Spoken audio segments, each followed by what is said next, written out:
Ouais, salut à tous les gars. Donc voilà, on y est, hein. Mois de septembre qui commence et la première diversion d'une longue liste à venir, l'abaya. Donc bon, je veux dire, on a des gens qui reviennent de vacances, hein. Donc vous avez pu le voir sur les plateaux télé, hein, de la CGT à la réinformation, les chroniqueurs, les journalistes, les intervenants, etc. Ils ont tous le même bronzage, hein. C'est limite si on ne demande pas aux techniciens, ou je sais pas comment on appelle ça, de mettre un petit peu de poudre blanche pour ne pas montrer trop à la plèbe, tu vois, le bronzage doré, tu vois. Qu'importe le camp dans lequel ils se trouvent, ils ont le même bronzage. C'est limite s'ils n'étaient pas sur les mêmes plages. D'accord? Ils ont fermé boutique, je parle pour les médias, et aussi la réinformation pendant 2 mois. Tu vois, ils se permettent ça, hein. Bien sûr, ils refermeront boutique aux périodes de Noël, tu vois, comme c'est le cas tous les ans. Et finalement, après 2 mois de repos, en revenant avec un bronzage si beau, si... Je veux dire, normalement, on devrait être reposé, on devrait être apaisé quelque part, tu vois. Mais comme ils sont dans une comédie permanente, ils remettent leur masque et adoptent le visage ou prennent les traits du misérable finalement qui n'est pas parti en vacances ou comment dire, qui subit de plein fouet les problèmes, d'accord? Donc après 2 mois, ils reviennent et leur seule priorité, hein, que ce soit les hommes politiques, parce que tout ça c'est lancé par les politiques, c'est repris par les médias, ou l'inverse, hein, c'est lancé par les médias, repris par les politiques. De toute façon, c'est le même monde. Euh, je veux dire, le monde médiatique et le monde politique, c'est la même chose. C'est la même chose pour moi. D'ailleurs, quand ils quittent le monde politique, parfois ils se refont dans les médias et inverse, tu vois. Voilà, parenthèse fermée. Mais en fin de compte, ces gens-là n'ont qu'une seule priorité. Non, la première chose qui leur vient à l'idée, c'est l'abaya. D'accord? On a l'inflation sur l'alimentaire qui aurait dû baisser, ce qui n'est pas le cas. Ok? Bruno Le Maire, encore une fois, le Mozart de la finance, ou non, ça c'est Macron, mais bon, lui c'est à peu près pareil avec ce qu'il nous a fait en Russie. Et ce qu'il a dit surtout sur l'économie russe, lui aussi il mérite bien ce titre, tu vois, ironiquement. Mais il avait bien dit que l'inflation devait baisser, donc on a la pauvreté de ce pays qui pendant 2 mois, tu vois, ils ont eu les gamins à la maison. Tu comprends? Tu vois, ça c'est ce que la bourgeoisie ne comprend pas. Je veux dire, les gilets jaunes, les soignants, tous les gens dont soi-disant ils sont soucieux, tu vois, ils ont eu les gamins 2 mois à la maison. Quand c'est pas les parents, c'est les grands-parents qui ont eu les gamins à la maison. Donc je peux vous dire que l'inflation sur l'alimentaire, déjà on la sent d'habitude, mais là je vous en parle même pas. Pareil pour les factures d'électricité, de gaz, etc. C'est logique. Ok? Et eux, leur seule priorité, encore une fois, de l'extrême gauche à l'extrême droite, de la CGT, des médias officiels aux médias de réinformation, des hommes politiques officiels, entre guillemets, à la dissidence, etc., leur seule priorité, c'est la baya, c'est rebondir sur les coups d'État africains, c'est parler, allez, on reprend le Covid, etc., etc. Est-ce que vous vous rendez compte de la déconnexion de ces gens-là? Parce que finalement, euh, ils ne prennent pas de plein fouet l'inflation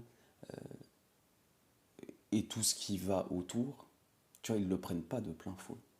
Donc du coup, on est vraiment dans des matrices différentes.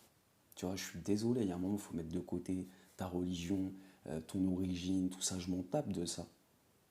C'est pas ta religion ou ton origine qui t'empêche aujourd'hui de te remplir le ventre, d'accéder à la boucherie artisanale, aux primeurs français, etc. Tu vois, c'est pas ça.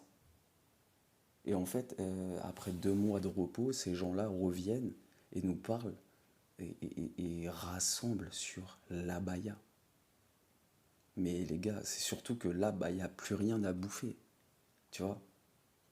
Et que finalement, si après 2 mois de repos, les gens viennent d'avoir les enfants pendant 2 mois à la maison, ça a été dur, hein. Je parle même pas des loisirs qui ont dû être sacrifiés, etc. Si finalement, même là, votre priorité, c'est ça, mais qu'est-ce que ça va être? Je veux dire, les pauvres de ce pays vont continuer de se faire littéralement braquer dans les supermarchés. Parce que finalement, oui, les supermarchés, parce que finalement, ils ne peuvent plus, comme je l'ai sous-entendu, accéder aux boucheries françaises, aux primeurs français, et ça depuis bien longtemps. Mais depuis même avant l'inflation sur l'alimentaire, le conflit ukrainien, le Covid, etc. Il faut bien comprendre, hein. Il y a toute une partie de la population qui est exclue à cause des prix, hein, de ces endroits-là. Donc voilà, la première diversion d'une longue liste à venir, la baya. Donc on peut papoter sur le sujet, il n'y a pas de problème. Mais c'est justement ça le piège. C'est, je veux dire, la baya, oui, bon, ok, c'est un détail, ça excite l'abonné à Berkoff, mais comme je te dis, ça excite le mec qui est éloigné finalement des problèmes réels, hein, vécus actuellement par la France d'en bas. Je veux dire, moi, la baya, tu peux l'interdire, tu peux faire ce que tu veux. Est-ce que demain, ça va faire baisser le paquet de céréales de ma fille? Tu vois?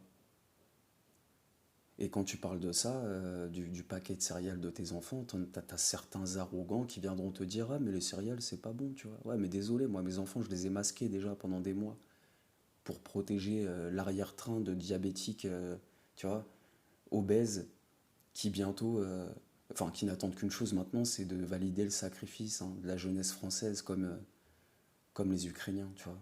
Quelque part, moi, c'est comme ça que je vois les choses. Donc aujourd'hui, j'ai pas envie de faire bouffer de l'avoine ou des herbes ou des graines à mes gosses, tu vois. Tu vois, si mon enfant veut sa boîte de céréales, je vais aller lui chercher sa boîte de céréales. Tu comprends? Et en fait, votre abaya et tous vos faux débats là, qu'est-ce que ça change dans la réalité du misérable, dans la réalité de la retraitée pauvre, du retraité pauvre, de cette France là à qui il manque des dents et qu'on ne voit plus nulle part, ni sur les plateaux télé, ni sur les plateaux de la réinformation, ni parce que finalement, le pauvre, on le culpabilise. Il est responsable de sa condition. Et les gens qui le jugent ainsi sont des gens qui, pour la plupart, ont vécu les 30 glorieuses, l'époque du franc, l'époque où on pouvait encore espérer quelque chose dans ce pays, tu vois. Donc voilà. Ça va être compliqué, hein, parce que là, quand je vois cette diversion, et encore une fois, hein, tu vois, il pourrait essayer de faire des diversions comme ça, c'est-à-dire les médias plus les hommes politiques qui essayent de faire des diversions. Et tu vois, on pourrait imaginer que la réinformation ne tombe pas dedans, tu vois. Leur disait, eh, hop, hop, hop, on vous voit venir, vous. On va pas parler de ça. Certes, c'est une réalité, mais on vous voit venir de loin. On va plutôt parler de ça, ça et ça. Le problème de la baya, c'est un problème, certes, mais c'est pas la priorité. On en parlera après. Si vous le voulez bien, on va d'abord aborder le sujet de l'inflation sur l'alimentaire, le sujet de l'inflation sur l'hygiène, le sujet des fausses promotions, hein, parce que finalement, en ce moment, les misérables sont vraiment, vraiment laissés à la merci des requins, tu vois. Et qui est visé en premier? Bah, c'est les familles nombreuses et c'est les pauvres finalement. Parce que être pauvre, ça coûte cher. Et plus vous êtes pauvre, plus on va essayer de vous la mettre. La priorité, c'est de parler de toutes les arnaques qui consistent à baisser. Je veux dire, ils font croire que les prix baissent ou les prix restent au même niveau, tu vois. Mais je veux dire, enfin, même niveau. Je parle pas du niveau avant l'inflation, c'est compris, hein. Mais en fait, ils baissent, comment dire, les quantités. Et ça, c'est surtout sur les produits destinés aux enfants, les goûters, les gâteaux, tu vois. Et tout ça, c'est normal. Dans un monde idéal, si les hommes politiques étaient là pour nous protéger, ça n'existerait pas. Les misérables sont condamnés à acheter du Eco Plus et à s'empoisonner avec ce genre de produits et en plus à les payer à prix fort. Mais ça, quelque part, si dans votre entourage, vous n'avez pas des misérables, ou si vous n'êtes pas vous-même du peuple de la misère, vous n'en prenez pas conscience. Parce que finalement, on est dans une époque où on ne fait plus rien de la pauvreté. On n'écrit plus de livres sur la pauvreté, on ne fait plus de films sur la pauvreté. Tu vois, l'époque de Victor Hugo, l'époque, je veux dire, encore même plus récente de l'abbé Pierre, ou de Mère Teresa, etc., c'est terminé, hein. Il n'y a personne qui prend les patins des pauvres s'il n'y a rien à gagner derrière. Même cette dissidence qui se revendique toujours de la chrétienté. Tu vois ce que je veux dire? Voilà l'époque que nous vivons. Donc bon, moi je me demande, voilà, je sais pas, je sais pas si ces gens finalement peut-être on juge bon de se passer des misérables. Ils veulent une révolte ou une contre-révolution, je sais pas. Mais dans le même temps, ils se disent bon, on pourra se passer de l'appui des misérables, tu vois. Donc la baya, c'est un problème, certes, mais je veux dire les gars, il y a bien plus profond, il y a bien plus important. Et en fin de compte, voilà quoi, c'est. Je veux dire, si vous arrivez à vous rassembler que sur des sujets comme ça en devient presque ridicule. Et c'est pour ça que j'ai peur de ces idées comme référendum, euh, tout ce que, tu vois, les trucs un peu là, qui serviront à rien, tu vois. Parce qu'en fait, c'est ça, ça va se transformer en référendum là-dessus, tu vois, un peu comme en Suisse. Êtes-vous pour ou contre la baya? Êtes-vous pour ou contre le minaret? Les musulmans sont-ils méchants? Tu vois, tout ce qu'il faut pour exciter le PMU du coin. Et encore, ça c'est un peu cliché, tu vois. Mais pour exciter le PMU du coin et pour exciter le boomer abonné à Berkoff, tu vois, qui a passé 40 ans de sa vie devant Claire Chazal, 30 ans, 25 ans, et qui un jour a découvert Internet, s'est abonné à Berkoff et a le sentiment d'avoir réalisé un acte révolutionnaire. Bon, on verra bien. Vu que personne ne se saisit du sujet, tu vois, peut-être que Macron finalement va se dire, bah tiens, c'est vrai que là, toutes les classes moyennes, un peu là, le peuple de la réinformation, la colère, elle est en train de monter. Après l'affaire Naël, après tout ce qui a été dit, ah, peut-être que moi, je vais prendre les patins des misérables, tu vois. Alors, ce sera en distribuant des chèques, hein, parce que c'est comme ça qu'ils gouvernent, hein. On distribue des chèques à l'agriculteur, on distribue des chèques aux commerçants, ou allez, c'est le Covid, allez, tournée générale, qui veut son chèque, qui veut son prêt, tu vois, c'est un peu comme ça qu'on gouverne dans ce pays. Mais bon, peut-être que Macron, lui, va se dire, ah, voyons la révolte des classes moyennes monter, ah, ce serait peut-être pas inintéressant de se mettre les misérables un petit peu dans la poche, tu vois. Et là, la réinformation, les classes moyennes comprendront que pendant trop longtemps, eux aussi ont fermé les yeux sur les misérables. Alors moi je veux bien que jusqu'ici ou jusqu'à une certaine époque, les pauvres entre guillemets, ouais les pauvres, et ceux qui touchaient des aides, tout ça, c'était des immigrés, d'accord? Je veux bien, ça a dû exister. Mais je veux dire aujourd'hui, les immigrés, eux, ils sont plutôt occupés à mettre de l'argent de côté, hein. Parce que eux savent qu'au bled, ils auront accès à la propriété. Le français ou le mec qui n'a que la ou le mec ou la fille qui n'ont que la France comme mère, qui savent qu'ils seront jamais propriétaires, qui sont condamnés à être endettés par EDF, être endettés juste pour vous vous rendez compte, hein, ils sont endettés même pas pour des loisirs, des conneries et des plaisirs, hein. Tu commences dans la vie 25 ans, si tu peux pas gratter papa et maman, tes premières dettes 24, 23 ans, 22 ans même, ce sera EDF, GDF.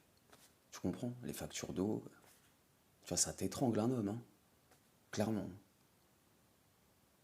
Surtout un jeune qui démarrait dans la vie, qui ne pourrait compter sur ses parents, tu vois. Ou qui se refuserait d'appauvrir ses parents ou ses grands-parents en leur ponctionnant de l'argent. Tu comprends? Mais ça c'est des problèmes dont personne ne parle. D'accord? Et tant que la réinformation, le patriotisme et tout, ce sera le sujet des bourgeois, d'accord? Uniquement de la droite, tu vois, c'est pour ça qu'aussi la gauche ou les gens du peuple doivent se saisir de ces sujets-là, tu vois. Parce que finalement, voilà, c'est toujours le même problème. Il y a certains sujets qu'on n'ose pas aborder. Alors, l'extrême droite, par exemple, ou la droite patriote ne va jamais dire que la police est violente, ou là, tu vois, c'est. Non, attention, tu vois, c'est des dogmes, tu vois. Et pareil, le gauchiste ou le mec de gauche ne va jamais reconnaître qu'il y a un problème avec l'immigration, tu vois. Mais le mec de gauche doit être patriote et le patriote doit, tu vois, enfin, tu comprends, faut se libérer des barrières, tu vois, des étiquettes, etc. Sinon, on s'en sort pas. Et si on avait un patriotisme, si on avait des chaînes de réinformation qui ne seraient pas forcément détournées par la bourgeoisie ou tu vois, même des figures, euh, bah, qui viendraient du peuple, hein, tout simplement, et qui seraient en plus patriotes, bah, on aurait peut-être, tu vois, ce mélange. Tu vois, pour imaginer un peu ce que je veux dire, parce que c'est un peu compliqué, enfin, j'ai du mal à l'exprimer, mais vous voyez Jordan Bardella. Et en face, on va mettre David Guiraud. Bon, c'est deux personnalités, une qui est à l'extrême gauche, une qui est à l'extrême droite. Mais les deux ont des choses hyper intéressantes à dire. David Guiraud, je mets un petit bémol parce que je sais que c'est le fils d'un élu ou d'un maire ou je sais plus, d'un député. Je veux pas dire de bêtises. J'ai un petit peu du mal avec les fils d'eux, mais il n'en reste pas moins que quand j'écoute, il a des choses intéressantes à dire. Mais tu vois, l'extrême droite va jamais relever ce qu'il a à dire. Il préfère parler de Mélenchon et de l'autre écervelé là, Rousseau, tu vois. Tout le temps, toute l'année, il vous parle Mélenchon, Sandrine Rousseau, Mélenchon. T'as vu très peu de ceux qui ont des choses à dire et qui quand même disent des choses intéressantes. Pareil pour Jordan Bardella, c'est quelqu'un de brillant, mais qui se refuse d'aborder certains sujets. Donc pour David Guiraud, ça va être il ne reconnaîtra jamais le problème de l'immigration, ce qui est stupide. Et pour Jordan Bardella, ce sera des trucs comme ne jamais condamner les violences policières, il y a les méchants, il y a les gentils, c'est comme ça, tu vois, c'est des trucs qui sont bloqués eux-mêmes dans leur matrice. Donc du coup, on peut tourner en rond des années encore comme ça. Voilà, bah écoutez, affaire à suivre, hein. On va voir c'est quoi la prochaine, c'est quoi la suite. Quel sujet va être lancé, repris par les médias de réinformation et quelle comédie va... Quelle scène ce sera, tu vois, jusqu'à la prochaine scène, tu vois. Et puis, bah, on assistera à tout ça et puis on verra tout ça, hein. Je vous laisse là-dessus, les amis. Ciao.